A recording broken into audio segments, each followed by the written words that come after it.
Salut, c'est Trado. Voilà ma vidéo de mise à jour pour l'or.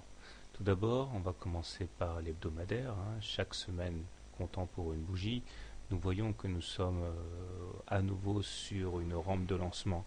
Après avoir passé 4 semaines en dessous de la moyenne mobile à 20 semaines, nous avons été éjectés, propulsés au-dessus de cette M20 cette semaine-ci, remettant donc la tendance haussière d'actualité, puisque nous sommes au-dessus d'une M20 haussière. À partir de là, je ne vois pas comment on pourrait éviter dans un premier temps un contact avec la Bollinger supérieure à 1410 et ensuite un nouveau contact avec le précédent top à 1430. C'est du moins le scénario le plus probable dans ce genre de situation. En tout état de cause, je crois que le contact avec la Bollinger supérieure, ce sera pour la semaine prochaine. Les indicateurs techniques sont toujours en période de rémission, puisque si le stochastique a croisé son signal à la hausse et que le momentum est redevenu positif, le MACD demeure sous son signal. Mais à long terme, il n'y a pas franchement d'alerte, loin s'en faut. Il semble que la consolidation soit terminée pour l'instant.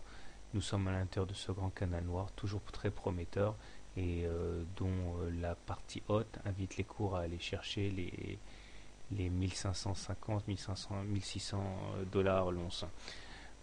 Surprenant d'ailleurs voir l'or en si grande forme alors que l'économie mondiale est sauvée. Sinon, en journalier, nous avons également une santé éblouissante de l'or, puisque après nous être affranchis avec relative grande facilité de la médiane, ici nous entamons donc une quatrième semaine lundi au-dessus de la médiane.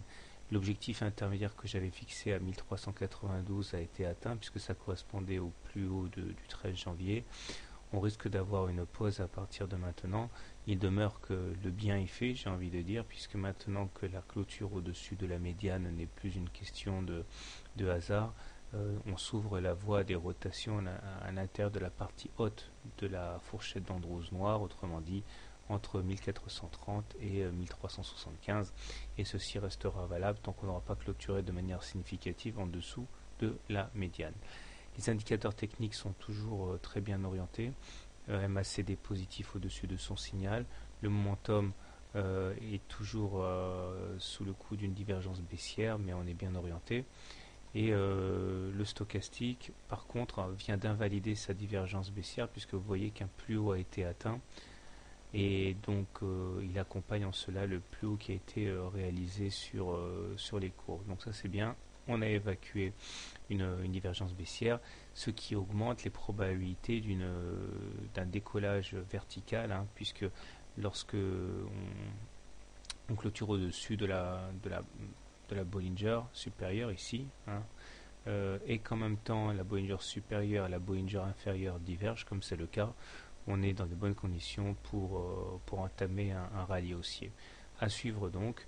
Il est probable cependant que dans un premier temps la partie haute du canal marron freine les cours, donc c'est-à-dire vers les 1396 la semaine prochaine.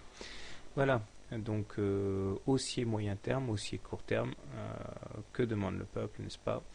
Bonne soirée, bon trade et à lundi.